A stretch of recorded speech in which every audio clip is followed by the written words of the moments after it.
Hello, everyone, and welcome to the Brooklyn Rail's 243rd New Social Environment. I'm Henry Addison, a production assistant here at the Rail, and I have the pleasure and privilege of being your MC today for a conversation between Richard Kraft and Mónica de la Torre. We're also thrilled to have the poet, Peter Gizzi, who will read here to close today's program. To begin, I ask you to join me in acknowledging the Wappinger, Canarsie, Munsee, and Lenni Lenape people of the Delaware Nation and Shinnecock Indian Nation, the traditional owners of Lenapehoking, the unceded land and waters on which we stand. The Brooklyn Rail stands in solidarity with the uprisings in response to the murders of George Floyd, Breonna Taylor, Tony McDade, Nina Pop, David McAtee, James Scurlock, Jamel Floyd, Ahmaud Arbery, Rayshard Brooks, Rhea Milton, Dominique Remy Fells, Toyin Salau, Walter Wallace Jr., and countless others we have lost to white supremacy and police violence in this country. And we acknowledge that justice will come from the streets, from the nation demanding accountability and refusing to move on until Black Lives Matter in the eyes of the state. And now, before I introduce our host, we'd like to begin with a brief moment of silence.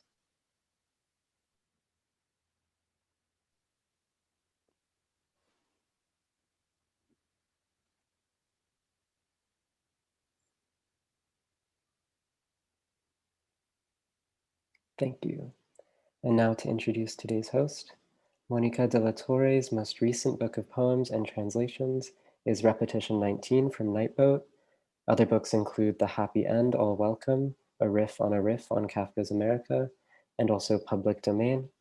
With Alex Balgiu, she co-edited the anthology Women in Concrete Poetry, 1959 to 1979, from Primary Information, and she teaches at Brooklyn College and Bard's MFA program. Recent art writing appears in Felix Gonzalez Torres's Photostats and as an afterword to George Perek's Ellis Island. Mónica, please take it away. Thank you so much, Henry, and thank you so much, Brooklyn Rail, for inviting us to have this conversation. I am delighted to introduce Richard Kraft to you today. He is an artist whose multidisciplinary works often use public spaces as well as converse with the literary.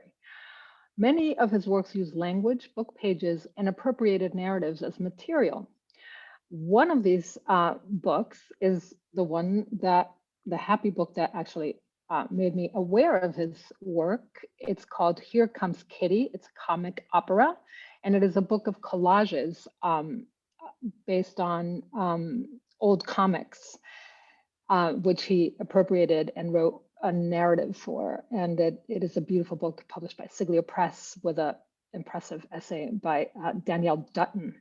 So when I was an editor at Brooklyn at Bomb magazine, I had the fortune of coming across this material and publishing an excerpt in Bomb. And from there, a really wonderful friendship has developed. That was in 2015, so it's a while ago. He's had numerous shows, including the Charlie James Gallery, LA Louver, Rosamund Felsen and the Portland Art Museum, the Laguna Art Museum, Bemis Center for Contemporary Art, and Printed Matter, among others. 100 Walkers West Hollywood, commissioned by the city of West Hollywood for its 30th year celebrations, won a Year Review Award from Americans for the Arts Public Art Network. Kraft was born and raised in London and now lives in upstate New York. He's joining us from Coxsackie, New York, very close to Catskill, New York. So welcome, Richard. I hope we get to talk about some of the other projects that I've listed there, especially 100 Walkers, which is very relevant, I think, to this as well. But we will begin talking about his most recent project, which is called What It Is. And it is a painting project that has led to a number of books, of which the first volume will appear quite soon, published by Siglio Press. And it is an absolutely fascinating book that combines both outrage and play in a very unique way. Richard, maybe we can start with that. How did outrage meet play for this book, What It Is?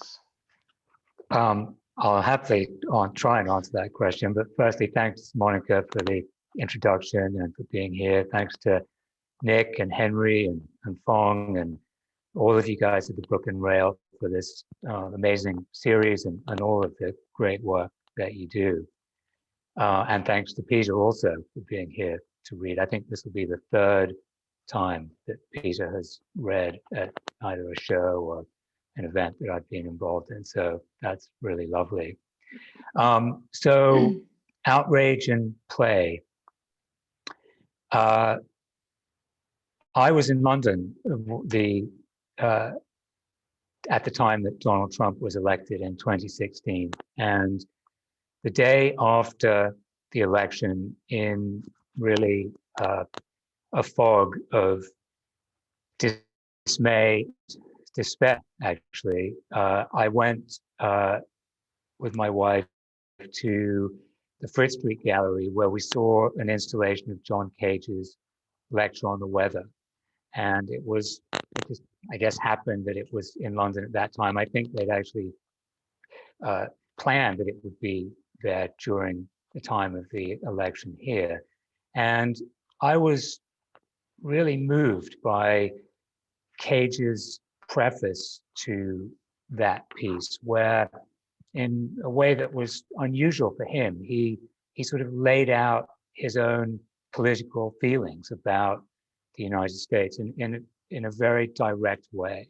And my work has generally been much more elusive, much less willing to take a very specific stand. And as I was thinking about how to grapple with the fact that Donald Trump was going to be president and he was going to be in all of our spaces, both mental and physical, for a long time, I was pissed off. I was really angry that a man like this had been able to become president. So I guess I dusted off a piece that I had made many years earlier. I had a run-in with a gallery dealer, and as is often the case, the artist in those situations is generally powerless. So I came to my studio and I drew a yellow card and a red card as if I was a soccer referee or a football referee. And I awarded him these cards. And of course, it had absolutely no impact on my relationship with him or on anything other than it made me feel good that I could take this silent act of retribution. So I thought that I would do that with Trump, that first of all, I would pay attention to him, that I would not let his outrages turn me away. And that the way that I would pay attention was by awarding him cards. And actually, Ty, if we could have slide number 11, that would be great. And I can quickly explain how the card system works and try to do that as quickly as possible. Right, because yeah, maybe the soccer rules, right, are important, and maybe a lot of people don't understand what the system is. Okay, so in a soccer game, a referee has two cards. If a player commits a foul and the referee wants to give that player a warning, he shows that player a yellow card. If a player commits a particularly egregious particularly egregious foul, the referee can show him a red card. And if you get two yellow cards, that also equals a red. If you're shown a red, you are ejected from the game. So I started with the plan of assigning Donald Trump yellow and red cards based on his words, actions, and deeds, beginning with the first day of his presidency. I quickly realized that they were going to be insufficient, so I added magenta. So at this point, I've left the sort of soccer cards behind, and I'm devising my own. It was not actually until COVID started, and he suggested injecting bleach into the body to cure it, that I added a purple card. And then when he refused to agree to a peaceful transfer of power, I added a crimson card. So those are all the cards that you're seeing along the top row there. Below that, there's an orange card, which when Barack Obama was president, Trump harassed him for playing golf and said that when I'm president, I won't have time to play golf. I'll be too busy doing your work. Within 2 weeks, he was at his golf club playing golf. So orange cards represent every time he's played golf. Pink cards are for those who play golf with him. Below that, dark blue cards, which I call fuck you as you go cards, are awarded to basically anybody who worked for him as they resigned or were fired from his administration. And I felt that I would have a zero tolerance policy on that. That if somebody agreed to work for him, they were culpable in sort of feeding the monster, if you like. And then I also was very moved by the Women's March the day after his inauguration and the fact that so many people were willing to take stands, to speak out against him. So I began awarding teal cards for acts of resistance, what I call acts of resistance.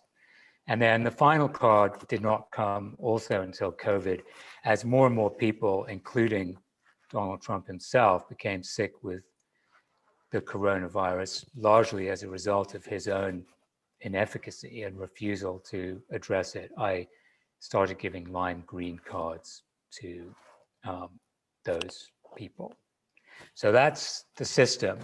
Right. And if we could go to slide 24, perhaps.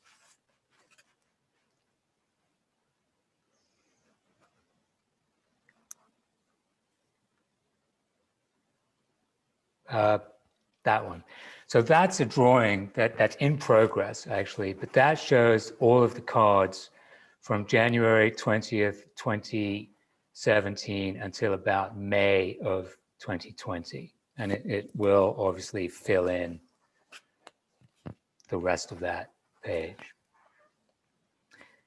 So not sure if I guess I answered the outrage part, not the play, maybe. No, it's fine. This is, so yes. So basically what you are saying, just to maybe slow it down a little bit, is that you put yourself in the position to make art out of Trump's transgressions and infractions and fouls, which, as we know, were incredibly numerous.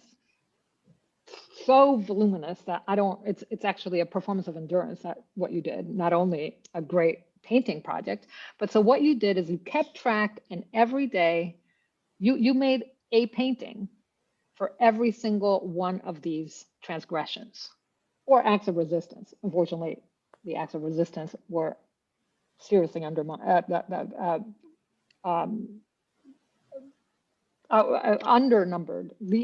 The transgressions far outnumbered anything else. That is why we see mainly yellow and reds here. This is a painting that's dominated in yellow. And so you made these paintings daily, but I imagine that it's one thing to note and mark the transgression and quite another one to execute the painting, right? So maybe that's one thing we can talk about, like the duration of this project and what kind of labor it involved on your part in the actual execution of these cards that take the form of paintings, which it's such a giant installation that they've never, I mean, have you actually completed the paintings? No, as you can see, I haven't completed the drawing either. So yeah, I mean, really, my daily practice was, first of all, keeping track, paying attention, looking at what and listening to what Trump was doing and saying. And I annotated all of those things. So I have this enormous Word document that, is now being typeset as a 5-volume set of books that includes all of the cards as a sort of visual piece and the annotations for what all of those cards represent.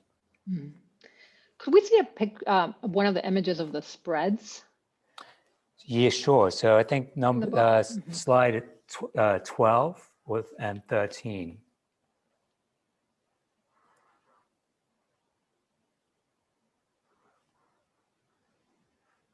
Right. This is essentially 1 week, correct? This is 1 day. 1 day. Okay, so people. This was a particularly bad day. Well, actually, I have to say it was a particularly bad day for 2018. By 2020 standards, it was not a particularly bad day. Right. Yes. So you know, I don't. You may have seen the New York Times had a cover on Sunday of all of the progression of COVID deaths over the period of the last year, and it sort of gets darker as we go down in time, and this actually moves in a really similar way. You know, I thought the first year in 2017, I gave Trump about 1,000 cards. I thought that was terrible. That actually was, by his standards, restrained.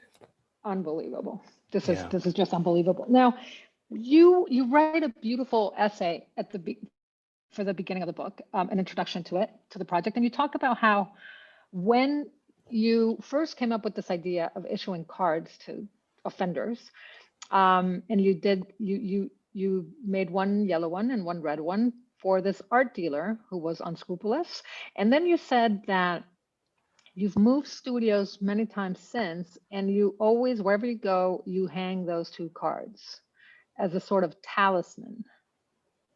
So I'm interested in that talismanic kind of, like that value that you assign to these works, which, I mean, quite interestingly, remove the offenses and all the obscenities of Trump and all that ugliness, and translate it into something abstract, right? That has, with the except, if it weren't for the notation and the value that you've assigned to each card and what it means, it would look like geometrical abstraction and quite beautiful, soothing, playful combinations of colors that just don't belie their content.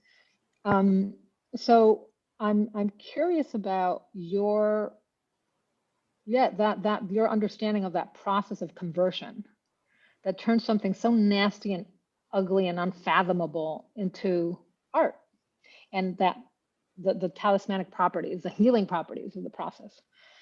Yeah, well, that transformation is key, really. I think. I mean, that's the sort of alchemical process that art making allows us to do, to take something, in the case of Donald Trump, something malevolent, and turn it into something beautiful, perhaps. And the dual nature of those 2 things and the relationship of those 2 things is really interesting to me. You know, the idea that we could look at this spread of colors that looks perhaps like a stained glass window or any number of other things, and know that at the same time, each one of those cards represents, actually, if we could go to the next slide, number 13, each one of those cards represents these things, you know.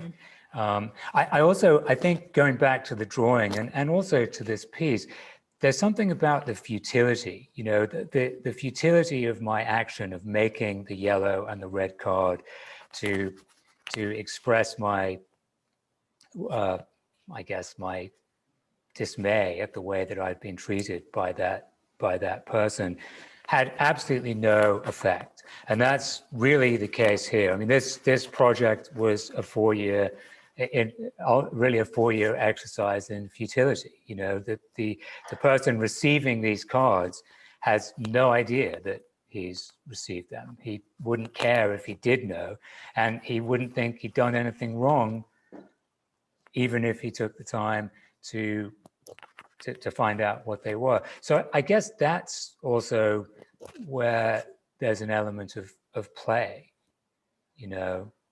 Right. Your first question. Yes, exactly. I think I see play in many ways. That sense of you set up the rules. I keep going back to endurance because I don't think you had any idea what you were setting yourself up for. Could you have anticipated what this would have demanded of you for the next 4 years? The rigor that you displayed in carrying this through, not only by making the paintings, but by annotating, by keeping track, that extreme vigilance is just, that in itself is already a gigantic feat.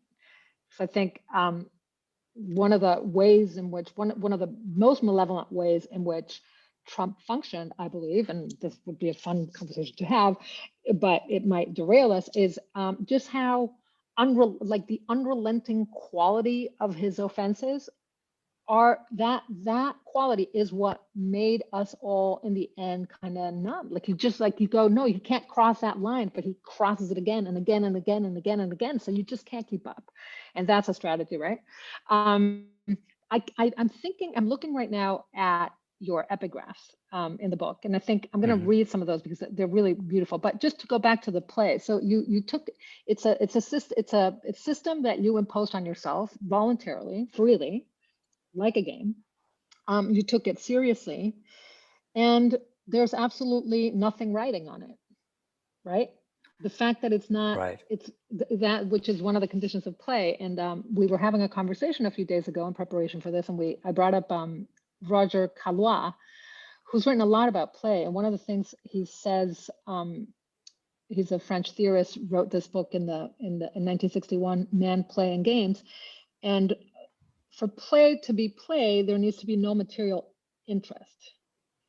It proceeds within its own proper boundaries of time and space according to fixed rules.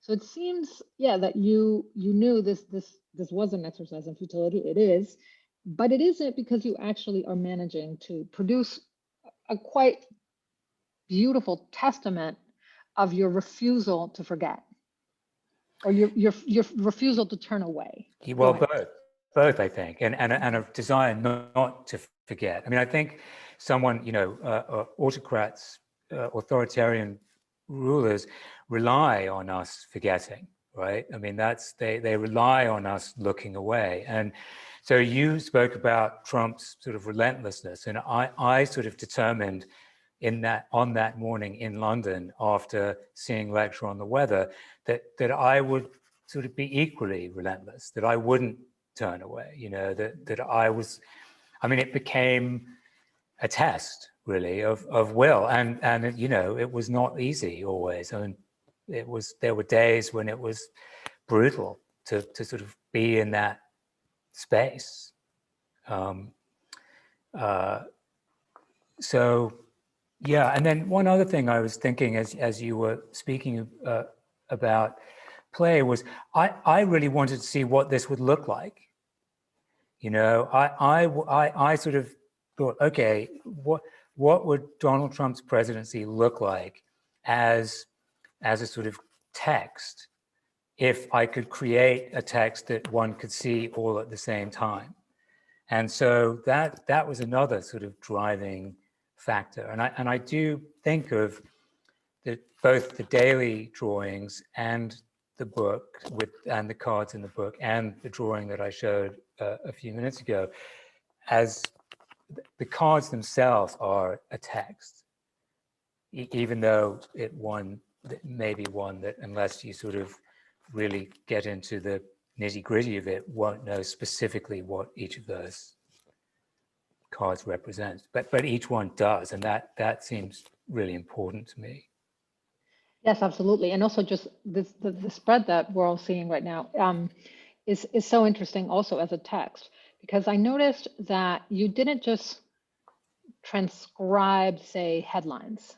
This is a project in which you actually translated the news into language of your own that then, when collaged, has a very specific effect.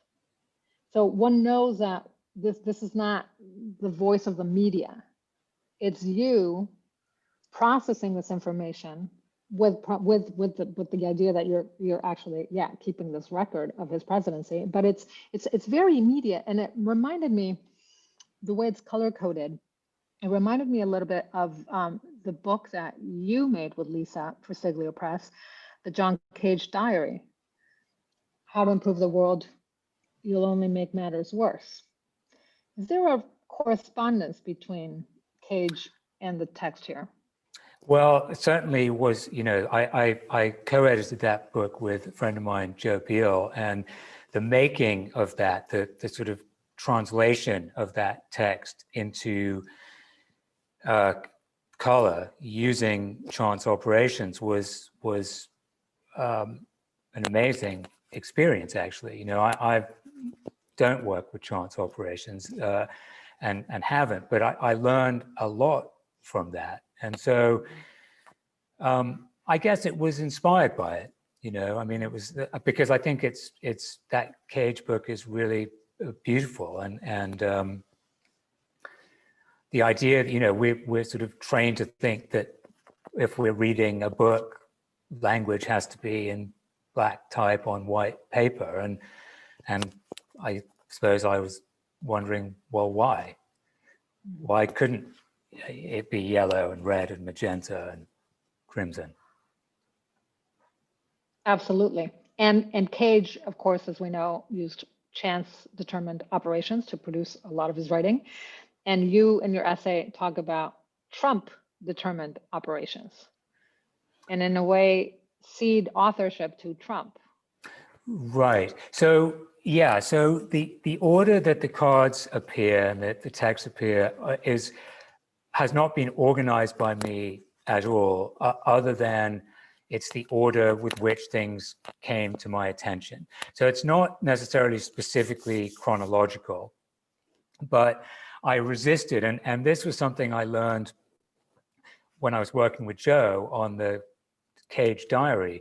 We would be using chance operations, and I'd be looking at the page, and I'd think, oh, it would be just great if we had a little bit of red here. This page is looking too blue, and of course you can't do that with chance operations. You have to just let the process determine. And so I resolved to do that here, that I was not going to sort of move things around based on my own formal predilections or taste. Mm-hmm. Mm-hmm. Yes, I found the epigraphs. I'm going to read them. Okay. I'm just going to read two of them, which I think they're just so relevant. First, I'll read the Brecht. When crimes begin to pile up, they become invisible. Of course, this whole project is a defiance of that. And then the Robert Adams, which I think is so fascinating. He says, the operating principle that seems to work best is to go to the landscape that frightens you the most and take pictures until you're not scared anymore. Yeah, I love that. I really love that. So Robert Adams is a great American photographer. And I read that many years ago. I think I was still a student, actually. And it perplexed me for a long time, actually. I wasn't sure I knew what it meant in relation to Adams's work, because he photographs often landscapes that have been damaged by human beings. But I wasn't, I sort of understood it intellectually, but I don't think I understood it emotionally. But I understood it as soon as I even thought about this piece. As I conceived of making this piece, that Robert Adams quote came into my head, that this scared me. And rather than turn away from it, I felt as if I had to face it and record it. Mm-hmm. So what did it teach you? So if you're not scared anymore, how does that How does that work? Well, I am scared. So I guess I have to keep looking, you know. I mean, it's interesting because Adams, one of the things that's so amazing about his photographs is in the face of real violence, he finds hope, he finds beauty. He takes solace, for instance, often in light. You know, the way that light can transform even the most damaged landscape. So I suppose, I hope that this project might do some of that, that it might transform something really awful into something where there is some hope. And perhaps that's why the acts of resistance feel so important to me, you know, including them. Yes, absolutely. And that comes across really clearly also in whom you dedicate the book to. Can I read the dedication, or you want to read it? No, please. Yeah. Okay, I'll read it. It says, this work is dedicated to the women and men of the press who have worked under unrelenting duress and attack during the Trump administration, but whose tireless efforts to hold power accountable have created a public record without which this project be possible. Well, yes. I mean, I Not think be possible. That says it all. It's I was in awe of really the work that the women and men of the press did, their diligence, their perseverance. There were, you know, I literally relied on them. So there were multiple sources. I mean, I have to say the primary source for this project really was Donald Trump's verbal diarrhea. You know, this was a guy who could not keep his mouth shut, and it was all, he wrote it all down. And so that was really my primary source. But you know, there were fact checkers at Linda Shu at the New York Times, you know, just constantly sort of going through his words and fact checking them. Glenn Kessler at the Washington Post, who recorded, you know, I forget what the exact number is. I think it was close to 30,000 lies that were told over a period of 4 years. Daniel Dale, of course, who became sort of a cult figure, but deservedly. Aaron Rupar at Vox was extraordinary. You know, that many of these people, and you know, just for asking questions, they would be ridiculed, attacked, demeaned. So, do you think you might send the book to Trump? Well, it would never get there. The postal service is so broken. Louis DeJoy would intercept it probably. I don't know. I guess I haven't thought about it. Do you think I should? I think you should try. Yeah.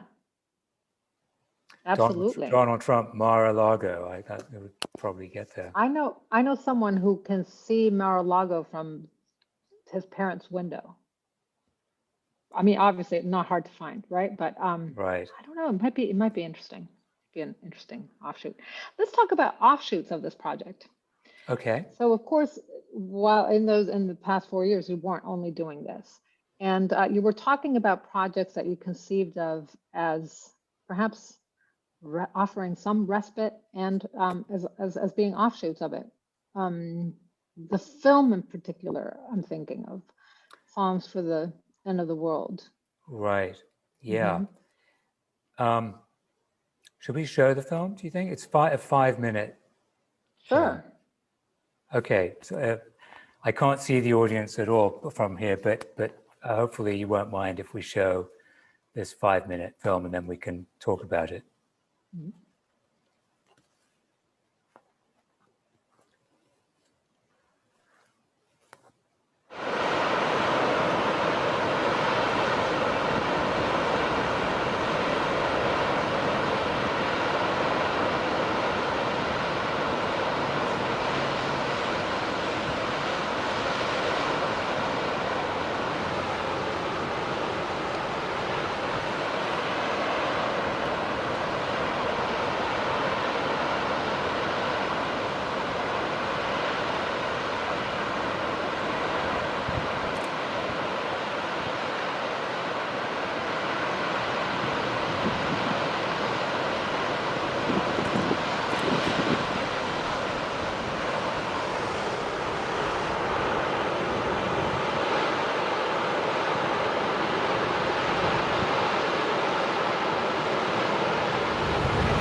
Can you do that?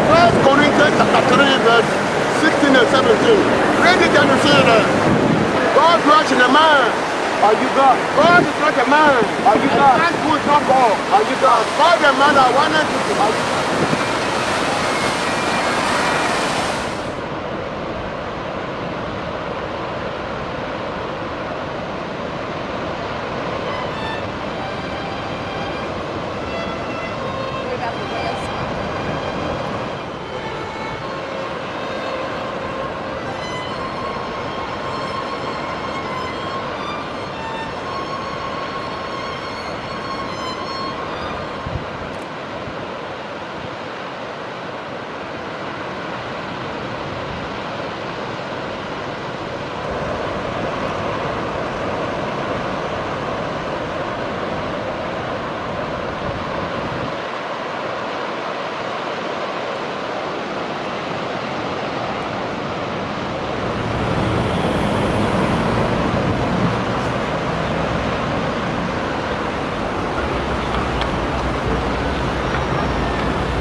So beautiful. Thank you. Thank you. The playback was a little stuttered on my end. Hopefully it was okay.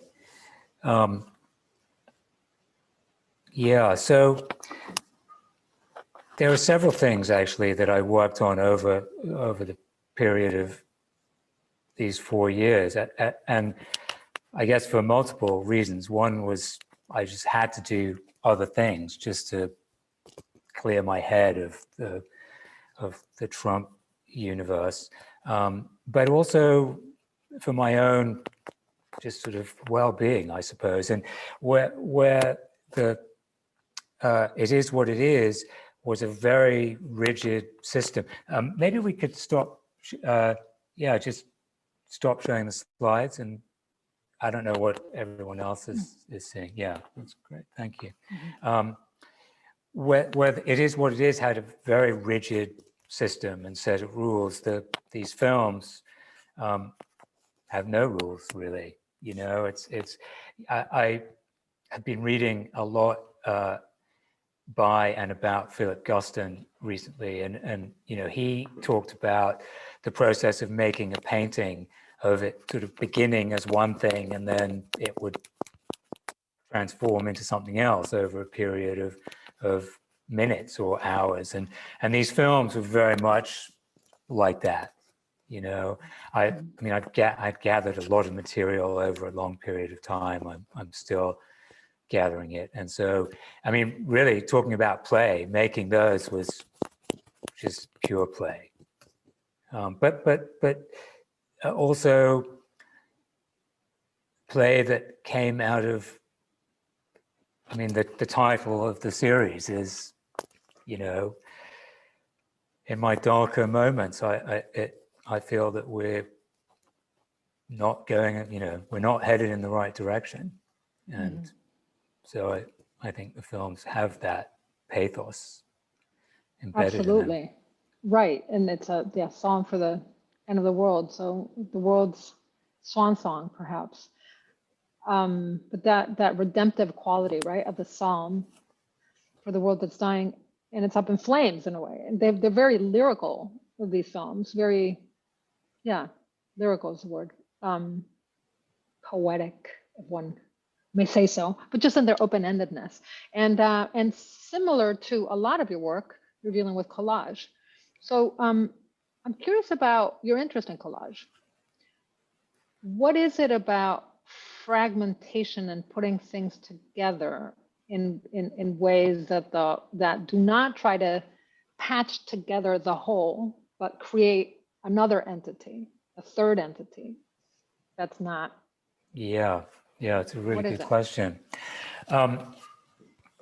I think my impulse actually to collage begins with things I love in the world. You know, there's I'm sure you know Jerome Rothenberg's Shaking the Pumpkin book, and there's an Aztec poem there, and I don't remember the poem, but it says that the artist plays with the thing that he loves. And so that's really where my, you know, one of the things that draws me to collage, and that it allows me to play with the things that I love.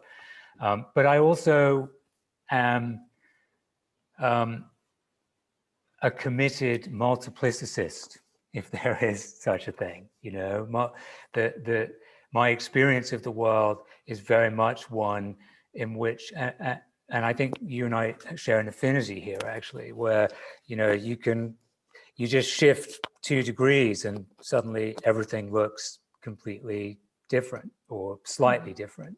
And so the notion or the practice of piecing together little pieces of things to make new things that are the things they were originally, but they're also something brand new, is, you know, sort of addictive, actually. Do you think that this has anything to do also with your training your training in photography? Because so there is I completely agree with what you're saying. One other way to look at your interest in collage is that there's I would say maybe a reluctance or hesitation to produce something new of your own, to mark the page or the canvas with something coming from an interiority that is exclusively or uniquely yours. And we can see it, for instance, in the project, that great project on your wall. We're seeing covers of books, again, which you are painting, correct? No, those are prints. Oh, those are prints. Okay. Yeah. But so what can we go into a little bit? Like, can we go into that reluctance to make something new? Is there what obviously you're making something new by putting pieces together and collaging. Right. Yeah, well, photography, it's a great question. I mean, photography really is very much, I mean, which is what I trained as and teach. It's really an art of quotation in a way, right? So, I mean, I haven't thought of it as a reluctance to make something new, but I think my instinct is to sort of use the things I love,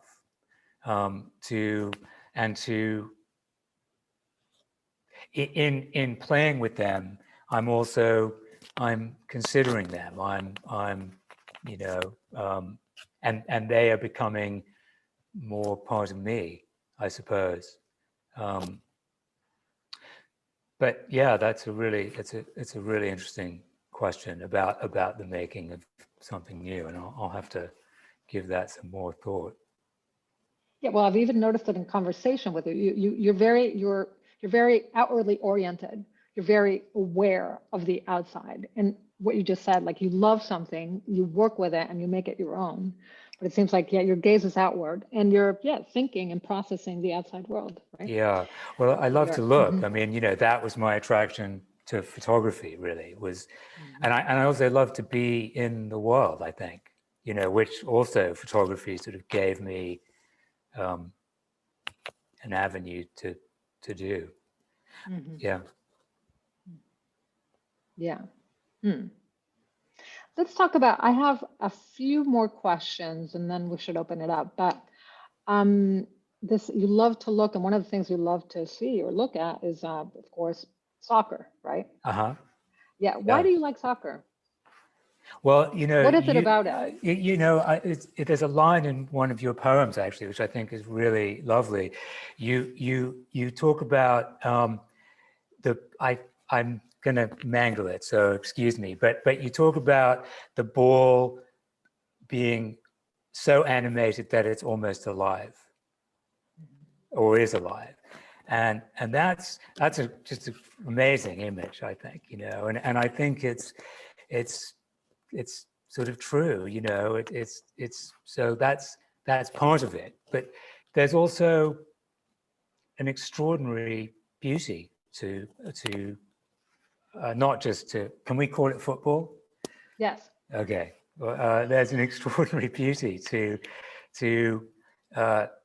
what the players are able to do, the motions of the ball. In the last, I suppose it's been about the last 5 years, you can go online and you can look up sort of heat tracking maps of individual players.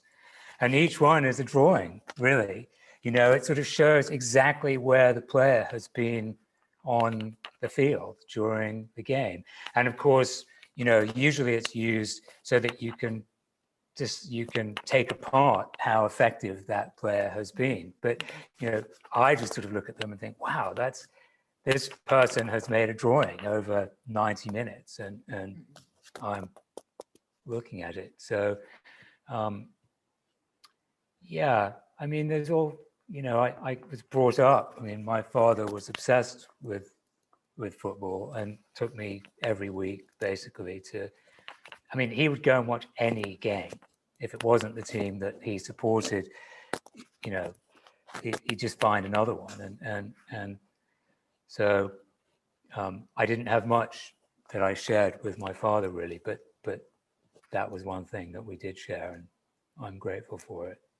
Mm-hmm. Yeah, I totally, I get that, because for me, same. I mean, it's not only the game itself, which is so beautiful, so choreographic, and just like the amount of, for me, it's almost like ldquo in a way, right? Like you have very fixed rules for a game, but because of the number of players, you have 11 players on each team. So just the number of possible configurations that those 22 players on the pitch can produce in terms of movements with the ball are just dazzling. So I love that. But it's not only that, it's also the social life around soccer, right? Football. Yes. Yeah. And we have this, football. I mean, we call it football, but in this country we have to say soccer, right? But but all that, like the socialization around it, the social formations, it's fascinating. It's also quite ugly. I mean, there's an ugly side to it, but it's an incredible game. And thank you for mentioning that poem, because you're, I think, the only person I know who understands that poem. It's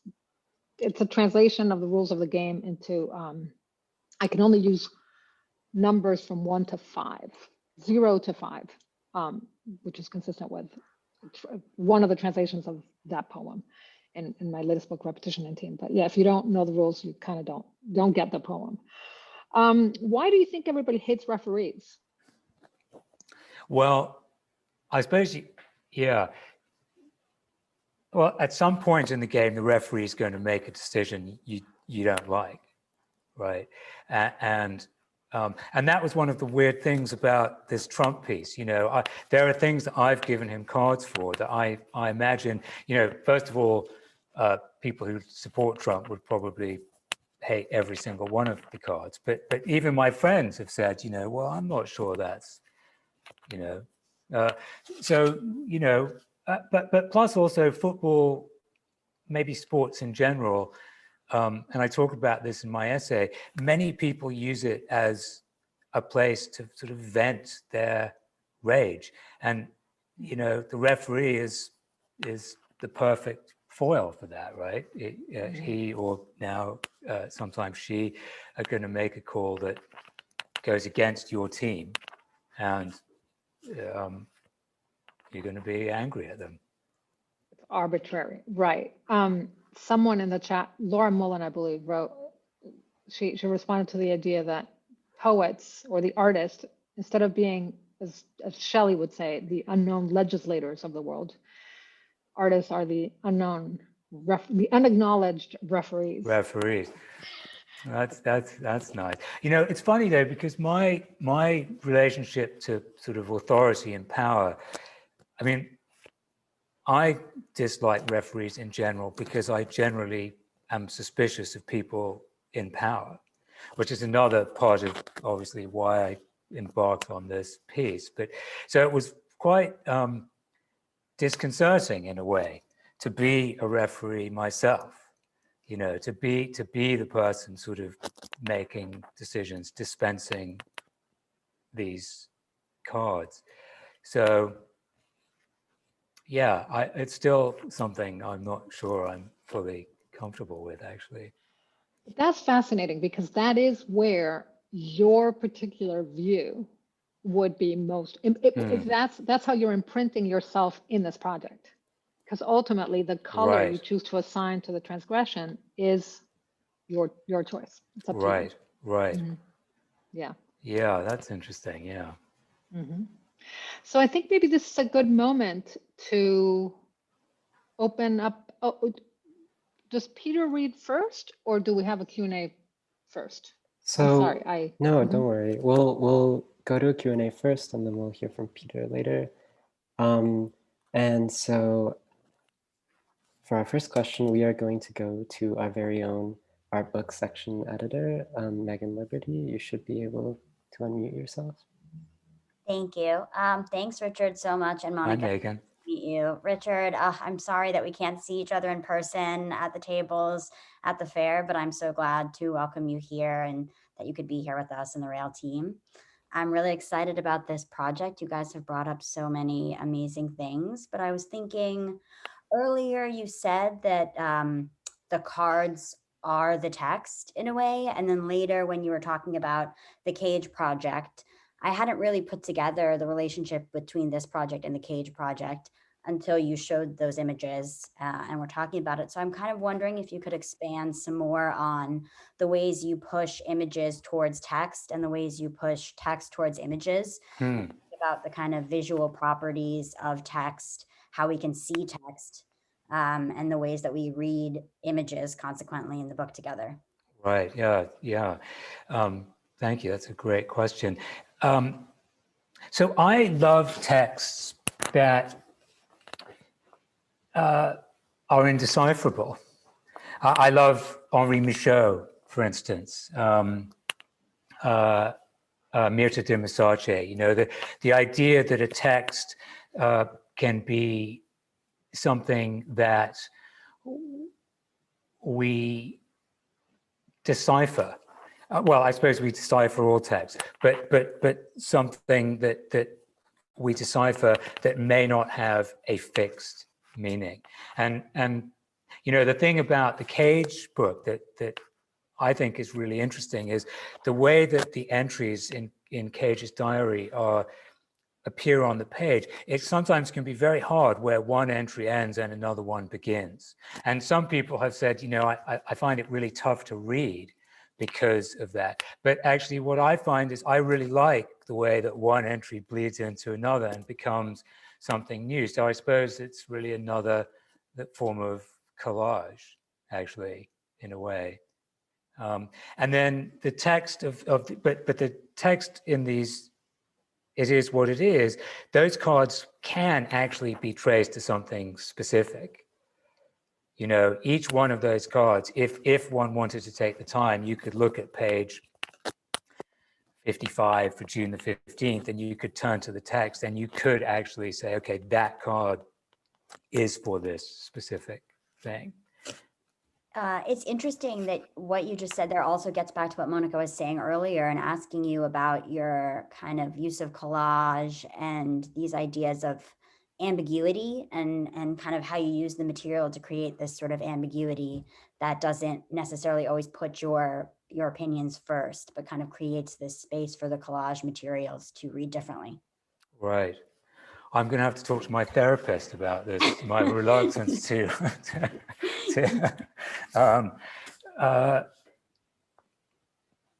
yeah.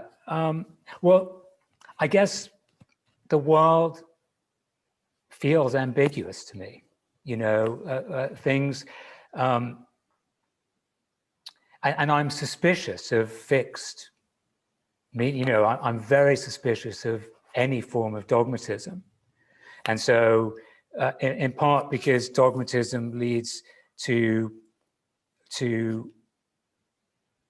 intolerance, and then generally to sort of persecution of the other. And you know, one of the things actually that I've really been grappling with just in the last few days is, you know, there's a piece in Cage's introduction to lecture on the weather, where he says, well, we really need to learn to listen to each other and to listen even to the people that we completely disagree with.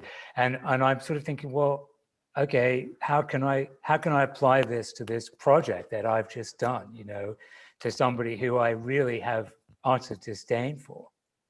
You know, is there something that I can take from that and sort of use it for the good? I'm sort of not sure I answered your question, but no, that was great. Yeah. And I just love how you're bringing ambiguity into a project that is also on the surface seems the opposite of it, because you're kind of playing with these referee cards, which are a system of rules that you have to enforce. And yet you're really about playing with those rules, bringing in play again, and making us think about these systems and how we can kind of make space for ourselves within this rigidity.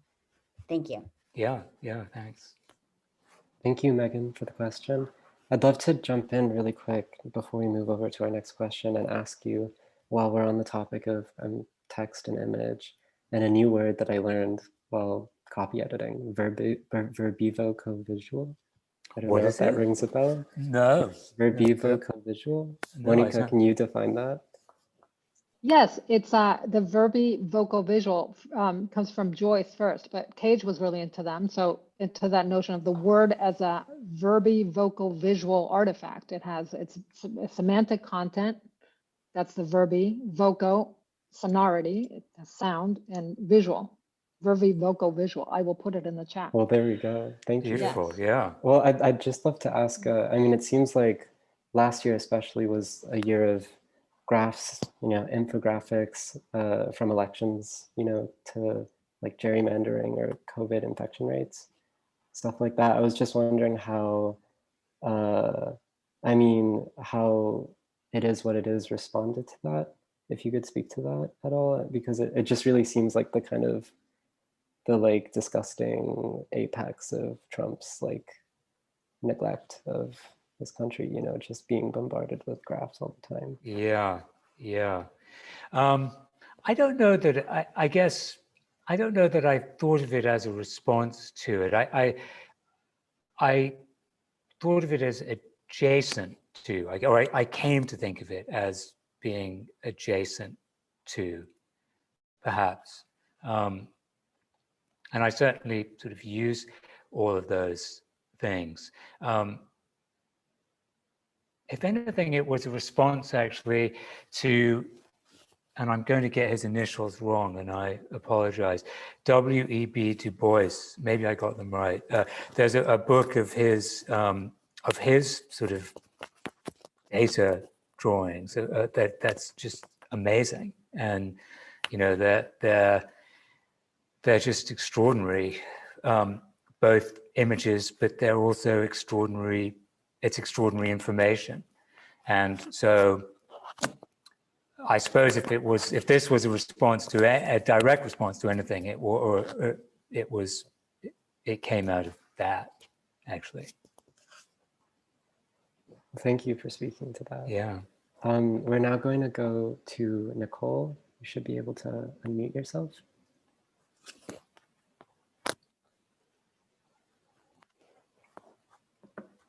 Are you getting a notification to unmute? If not, we can move over to our next question. Oh, here we go.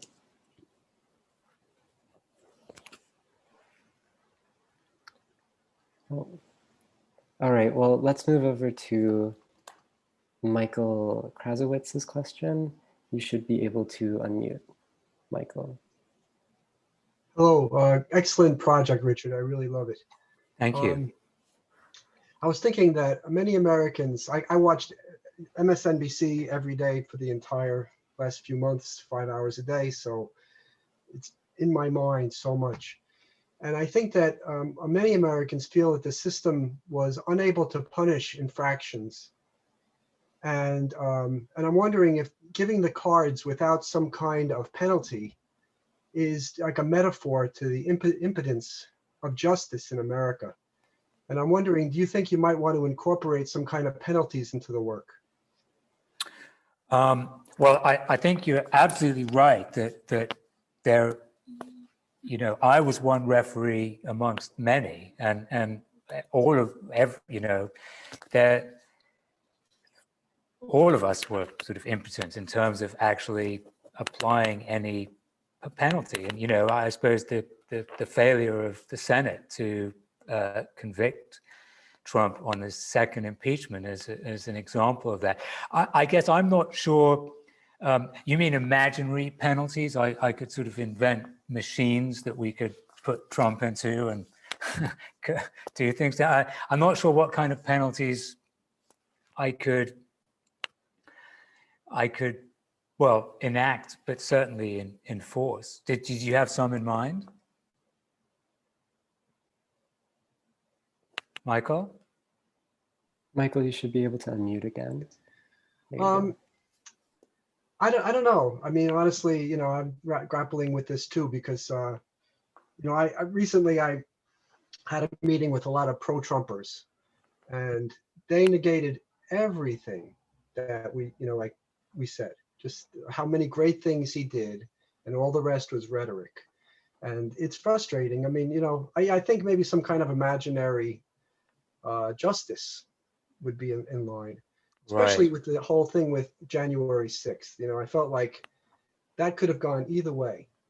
And the fact that people are just ignoring it just blows my mind. Like this, maybe we should have like a kangaroo court, or make a court that provides justice. I don't know. I'm just right.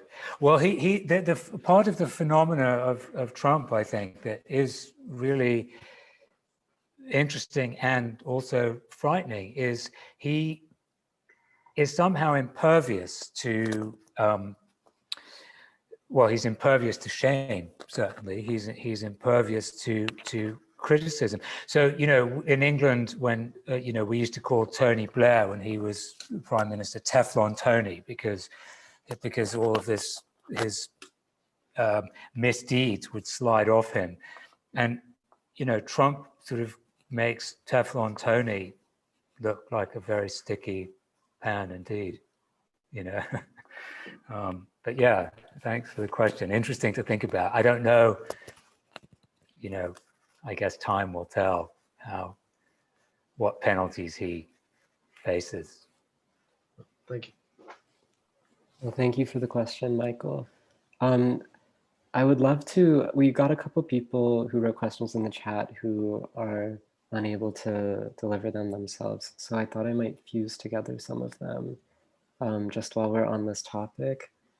Helen Kim says, I wouldn't wish this on you, Richard, but I'm wondering about what a mosaic for the next 4 years would look like in contrast. And also we have a question from Marjorie Perloff, who is interested in how you would update a project like this to Trumpism at the moment, and to what extent Trump and Trumpism can be isolated from each other, and what Trumpism is to you in Congress as it is at the moment.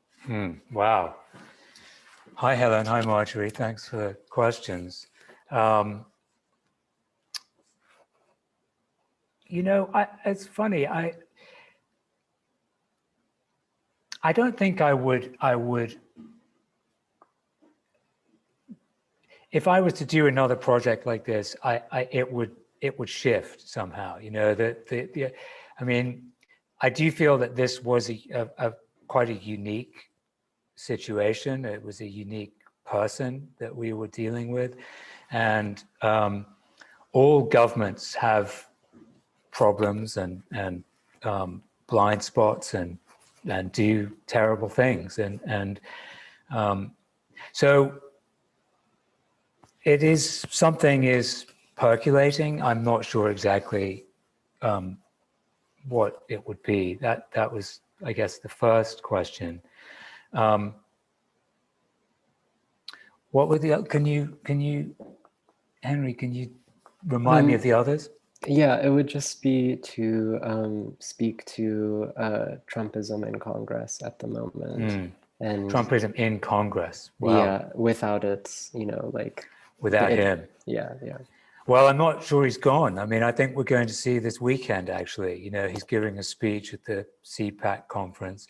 And my guess is it will be sort of like the speech he gave the day after his first impeachment trial, you know, completely unremorseful, unwilling to admit any. So I think Trumpism in Congress now, at least as it currently appears, it takes the face of people like Marjorie Taylor Greene, the congresswoman from Georgia, the Senator Johnson from Wyoming. I mean, it's the same. It's the same. You know, it doesn't seem to have morphed, and it's an extraordinary phenomenon, really. I mean, I guess I learned a few things from this project. One is there is no such thing as bottom when it comes to Donald Trump. The number of times that I thought I had, you know, okay, I thought he's really gone as low as he can, you know, this piece is going to just level out from here. And that day never came. And I think it's, you know, if I really think about it, it can get quite despondent, actually. Well, thank you. Yeah, I mean, that was a huge question. Yeah. Marjorie, we'll have to talk about it. Yeah. All right. Well, we are going to go over to my colleague, Malvika. You should be able to unmute.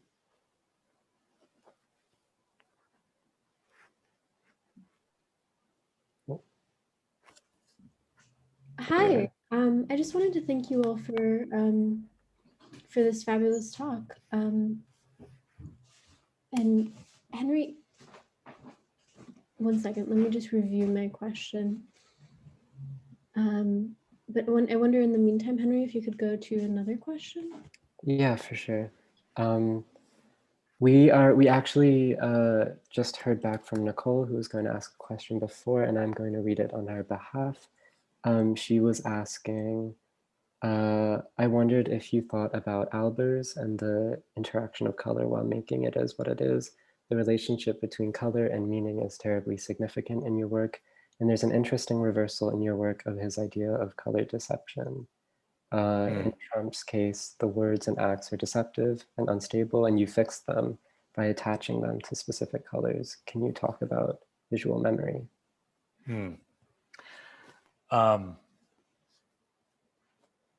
Well, I don't know that I consciously thought about albers, but he certainly was in the back of my head. But I have to say my process was very intuitive in terms of thinking about color. I mean, the yellow and the red were a given. I mean, I took those from football, but picking a specific yellow and a red, you know, I'm untrained in color, actually. I mean, or untrained or self-taught, I suppose, or combination of the two. And so I just looked at things. You know, I painted a yellow and then I painted a red and I put them next to each other. And I sort of thought, okay, that doesn't work, or that does. And then I sort of had to think, okay, well, if there was a card worse than red, what would that color be? And so it really was this, you know, it probably wasn't going to be green, you know, but it might be magenta. So yeah,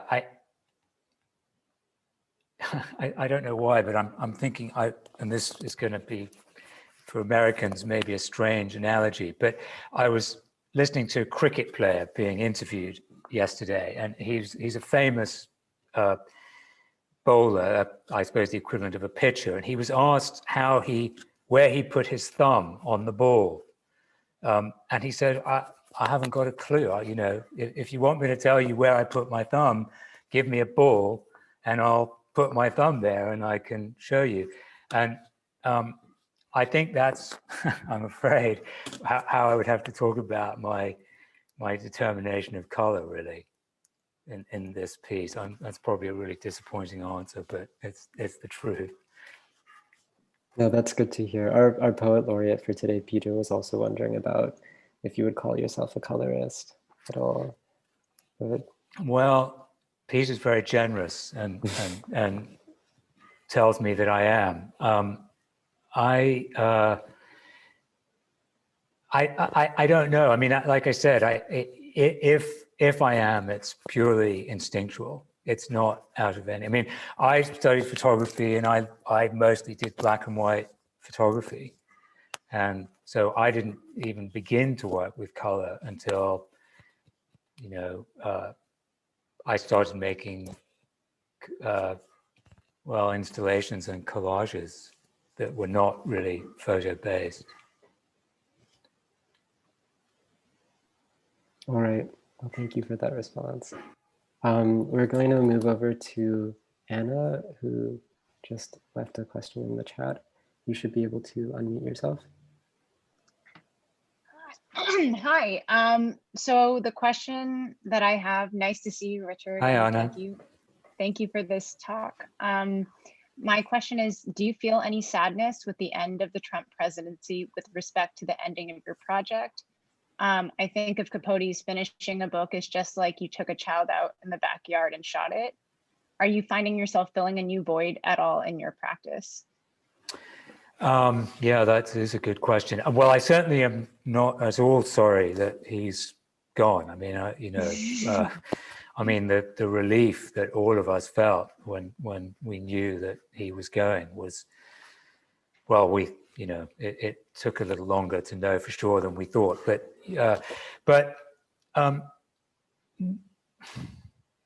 I suppose there's differences in my day. I don't start my day looking at the news in the studio or going to his Twitter feed.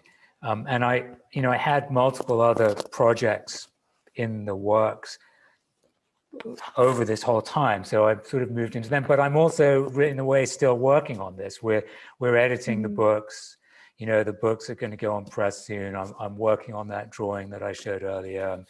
I've got these little painted cards to make. So the project hasn't left you yet. The project hasn't left me yet, no. But I think I'll be actually quite relieved when it does. Yeah, it's a big responsibility, what you've taken on. Yeah, thank you. You know, it's interesting. I mean, you know, people tell me that, and I'm grateful for it, actually. But I didn't feel it. You know, maybe I felt like I was doing it for me, actually. You know, I felt like this was, you know, I didn't want to forget. I didn't want to turn away. You know, I didn't want to be defeated by his, I keep using the word malevolence, and it's I think the best word, really. That, and so I'm glad that other people I think will find this useful, and perhaps a little surprised, but very pleasantly surprised. Thank you. Yeah, thanks for the question. Thank you so much, Anna. And so we just got a question from the chat that relates to a question my fellow production assistant Ty had. So we're now going to unmute her and we'll go over to your question, Ty. Hi, first of all, thank you, Richard. Hi, Ty. Well, Thanks thank for doing you the for bearing slides. with me as I sprinted through them. I'm wondering, and it's funny you just mentioned Twitter. Not to bring Twitter into this too much, but my question was like, as someone who, for the past 4 years has been dedicated to documenting and then assessing the policies that Trump enacted and his verbal vitriol, and just wondering what your thoughts are on his Twitter ban, which went into effect following the insurrection. Yeah, that's a really very interesting question. Well, practically, it's actually really frustrating because we're proofing and copy editing the book, and if I need to go back and check something, it's really hard to do. There are various places that have sort of kept records, but it's not always easy. It's not as easy to find individual tweets as just typing in a fraction of it and then, searching for it. There's the question. I forget who it was recently. Oh, actually, I think it was Bill Gates who said that it was questionable whether in his opinion, whether Trump should remain banned from social media. And I'm English, obviously, but the First Amendment is an amazing thing. It's, and I'm a big believer in it. And so I hate him. I hate what comes out of his mouth, and I think he's a really dangerous person. And so giving him that, I don't think he would have become president without Twitter, actually. So giving him that kind of platform is really problematic. But I don't know, at what point do we decide? How would we feel, if he'd have been reelected and decided that people who oppose him should be taken down, or, so I don't have an answer. It's a really tricky moral question. And I, better people than me. Thankfully, I guess I don't have to make that decision. But I was thrilled the day it happened, I have to say. I was very happy. Right, you're watching, the Capitol being stormed. He's on there calling them heroes, and yeah. Well, thank you for Sure, a good answer to a difficult question. Yeah. Yeah, thank you, Ty, for the question as well. Obviously, these are things that we have to be extremely thoughtful about. So it's wonderful to hear from you, Richard, about this. Thanks. We're just going to return to Megan for one last question before moving over to Fong's closing remarks. So Megan, you should be able to unmute. Yeah, Richard, you showed us the drawing you're working on as well of this, and you're talking about going through the copy editing and proofing process now for the book. And I just wondered at what point you knew this project was going to take the form of a book, and just thinking about the sort of durational aspects of a book and how that relates to the project itself. Right.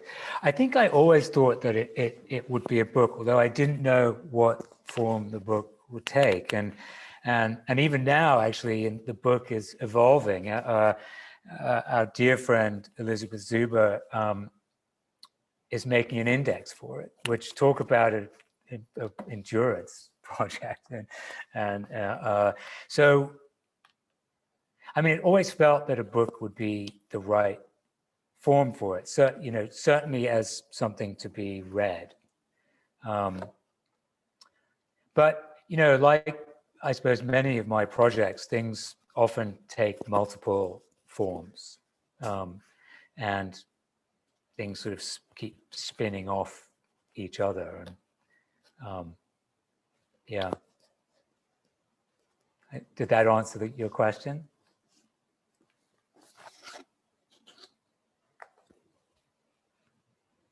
Yeah, that's great. I was just thinking about, sorry to go through all that trouble to unmute me just so I could say yes, but yes, that was great. Thank you. Sure, thanks. Thank you for bearing with us as we hand the microphone over. So we are now going to conclude with final remarks from our publisher and artistic director, Fong Bui. Should be able to. Thank you, Henry. Thank you, Monica and Richard, for very thoughtful conversation. I enjoyed it indeed. I wonder, Richard, in your work as a long arc of a career, I think the project, with particularly now in response to Trump, is so interesting because your older work, it have a certain kind of loudness, the multitude of layers of imagery. It's always, I always felt like it's Dada in steroid, but it's so interesting about, in regard to this project, you actually exercise slowness against Trump's Twitter, which is representation of speed. And that's what dictators do so well. They always know how to deploy speed as power. I mean, one of our great friends, Paul Levirio, who died a year and a half ago, a French philosopher, spent all his life studying speed. And one of the things we know, that's what it is in terms of even Mussolini and Hitler. They know how to mobilize radio, favoring, of course, above newspaper. Newspaper, thoughtful writing and mediation or meditation is really regarded to be the opposite of what they need to materialize and exercise. So it's very, I thought that was really an interesting chain of speed in terms of your rhythm, rhythm. But let me ask you this though, since you were talking about soccer, talk about being English and whatnot, is there a deep, perhaps, is there an existence of your conduit reading of the British satirical tradition? Because sometimes I felt like there's Jonathan Swift, there's Pope, there's Dryden, I don't know, there's Hogarth and John Tenniel. There's a sense of sarcasm, insult, seldom, I don't know, there's a lot of it. That pen delivery. So I wonder whether you have embodied that tradition. Yeah, that's a excellent question. Well, yeah, I mean, I think I definitely have been extremely shaped by the British tendency to a very sort of accepted form of presentation on one hand, and then a subversion of that on the other. And that, that I think is, I mean, was very much a part of my sort of early life in Britain. And yeah, but it's interesting, Fong, as you were speaking, I was thinking about, if I can just invoke John Cage one more time, I'm sorry, but in his introduction to lecture on the weather, he talks about Thoreau, and he says that one of the things about Thoreau that was so interesting was that his practice was all about observation, and listening and looking and hearing. And that he was not a sort of visionary in the way that, say, William Blake was a visionary, So I think that was certainly at work in this piece, you know, for me, was just to observe, to listen, to try to sort of quieten down myself, actually. Yes, as you said. Yeah, well, that's terrific. Well, can't wait to get the book for my collection. So, and thank you. Both of you have just been terrific. I enjoyed so much. Thank you for And inviting me. congratulations. Congratulations, you know. Thank you. Thank you. Back to you, Henry. Thank you, Fong. Yeah, thank you, Fong, and congratulations indeed. Thank you so much, Richard and Mónica, for the conversation. Thank you to everyone who tuned in and to those who asked questions. At the Rail, we have a tradition of ending lunch with a poem, and we've carried that into these community events. And today I'm thrilled to welcome our poet laureate of the day, Peter Gizzi, to the stage. The author of 8 collections of poetry, most recently Now It's Dark and Archaeophonics, a finalist for the 2016 National Book Award. His honors include fellowships from the Rex Foundation, the Howard Foundation, the Foundation for Contemporary Arts, and the Guggenheim Foundation. And he works at the University of Massachusetts in Amherst. Peter, you should be able to unmute yourself.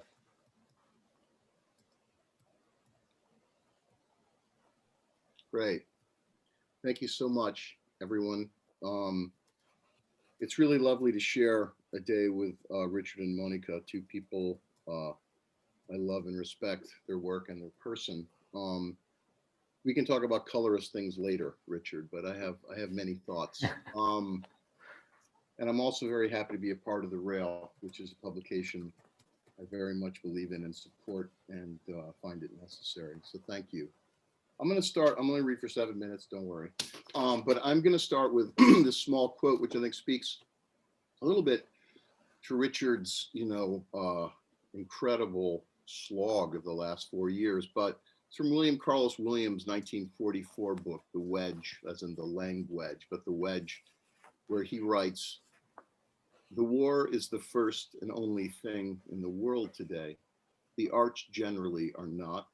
Nor is this writing a diversion from that for relief, a turning away. It is the war, or part of it, merely a different sector of the field." So I'm going to read just a few poems from my new book. The title is Truth in Advertising, Now It's Dark. And so I'm going to read this poem. This is a street where I live and walk every day.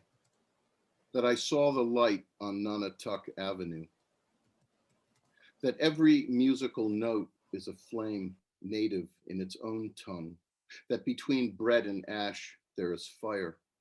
That the day swells and crests. That I found myself born into it with sirens and trucks going by out here in a poem. That there are other things that go into poems like the pigeon, cobalt, dirty windows, sun. That I have seen skin in marble, eye in stone. That the information I carry is mostly bacterial. That I am a host. That the ghost of the text is unknown. That I live near an Air Force base and the sound in the sky is death. That sound, like old poetry, can kill us.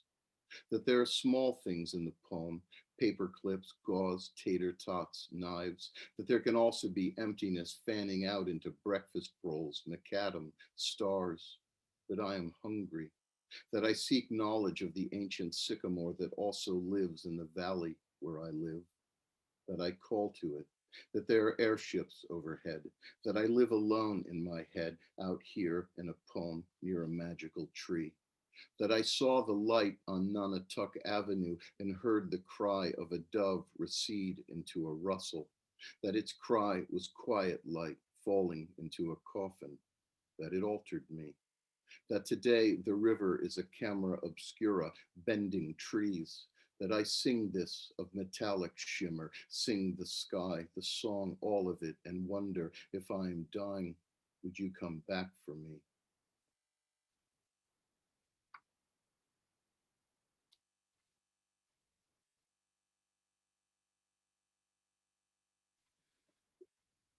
Inside out loud.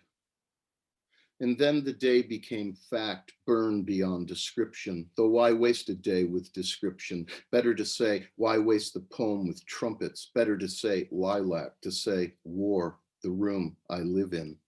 The collapse of interiority happened in my time. In my time, I was a bewildered subject, a ghost hungry for selfhood. I was walking and talking. I thought of you, I think of you, ghost. It's impossible to see the flight against the void I come from, inside the extremes where I really lived. The other me hidden and darker. I kept my language closer, these redacted documents inside. Writing is one thing, pain is the same thing. I am a stranger in this. I use the words haunted in life because you can see them, but it's more like spinning light in a dark room, a catastrophic light. I have seen it before, but if there's a way forward, I've yet to find it.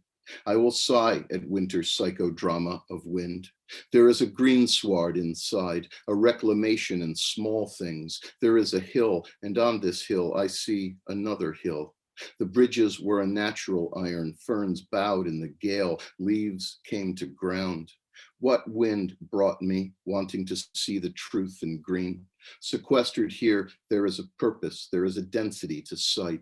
To see is an organic thing. Sunday was like this, an unwavering, lively occurring, stupefied and restless.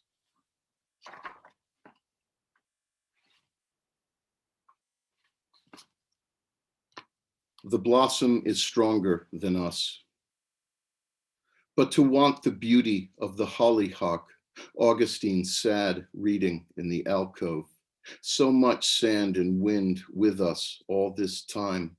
So many bullets and boys crying mother before the weather. But why, after all this, nothing but the changing weather, playing the changes, the children, in the magnitude, love, in the horror, love. And I'm going to finish with a new poem, just because it's short, don't worry. A find spot unknown, a find spot in a museum. You'll see an artifact and it'll tell you where it was from, Syria, 800 BC. But a find spot is unknown when they find an artifact and they don't know its origin, and it feels like a good metaphor for being a poet, which is an artifact from an unknown origin. Find spot unknown. Thus far, we have spoken only the codes, a litany of survival. Thus spoke the silvered asphodel next to the factory ruin. Sound carries on water. My subject is the wind, to take umbrage at what a tree can do, watching one single birch become lightning, stunning the sky. Landscape is a made thing, to see the mind seeing itself, to see thought, a wing in night, the long brooding, take it, listen, the night is orchestral when the power's on, everything disporting, a furred wand upon nothingness. I get it, it was good to leave the world, to find myself in thou. There's a lot to be said for seeing in the dark and more to the light when there's nothing to see. If I write about the moon, it's because it's there. I am landlocked, surrounded by rivers and lakes, pills and leaves. I saw a better life. It was far off, sun on moss next to a friend, the softening air, the dandelion fluff. It was kinda real and kinda not. Can't see it today. And out of nothing, breath, a beast-like shadow in the glass. If I brought back every feeling I had, where would I put them? What could they mean to this world on the floor? It was best to let the moon unravel and focus the truth of the music. It was best to let the music unravel and focus the truth of night, like when I found you in the back of my mind. I am talking about people in the night, people inside the night and what we are made of, the things and the people, the signal and its noise. Thank you. I just want to say I've been called many things, never been called a poet laureate, so thank you for that, Henry. It's my pleasure. Thank you so much for the brilliant reading. Sure. And again, Thanks, Peter. Yeah. My pleasure. Thank you for your time. And again, thank you so much to our guest today, Richard Kraft, and our host, Mónica de la Torre. It has been such a pleasure to present over this past week of NSE programming, programming that celebrates the many voices involved in art books and publishing. And you can check out links that I'm posting in the chat right now to see our virtual table at the Printed Matter Virtual Art Book Fair and all of the other incredible programming at the Contemporary Artists Book Conference that they have put together. And of course, the Brooklyn Rail is celebrating its 20th anniversary this year. So please consider making a contribution to our anniversary fundraising campaign to keep the Rail and our special projects free, relevant, and independent, like our new social environment conversation series and our special project, We the Immigrants. Every amount matters to us. And I just put some info in the chat where you can find more information. And please join us on Monday at 1 p.m. for a conversation with artists Young Sun Han, Maya J. Varadaraj, to hear Carl Karmali and Liz Nielsen alongside founder of Art Fair, Aki Karja, and Art Fair curator Carolina Wheat. We'll close, as always, with a poetry reading. Thank you so much to everyone who tuned in today, and thank you to our poet, Peter, and Richard and Mónica. Thank you so much. And I'm going to unmute everyone so you can say your goodbyes and thank yous on your way out. Thank you again. Henry. Thanks, John. Thanks, Thank you. Thank you, everybody. Thanks, Mónica. Thanks, Richard. Thank you. Bye. Great reading, Peter. Thank you. Peter, God bless everyone. Mónica. Yeah. Thank Peter, you. thank you for reading. Beautiful. Wonderful. Thank you so much. God Peter, bless you too. Bless you all. We never say apologies or sorry for long poem read or anything like that. We eat poems. very slow, Peter. So thank you. Thank you, Richard. Thanks, Stretch. Thank you, Paul. Thank you. Thank you, Richard. Thank you, Peter. Thank you, Rail folks. Wonderful event. Thank you You're so much. Really amazing. appreciate it. Mónica.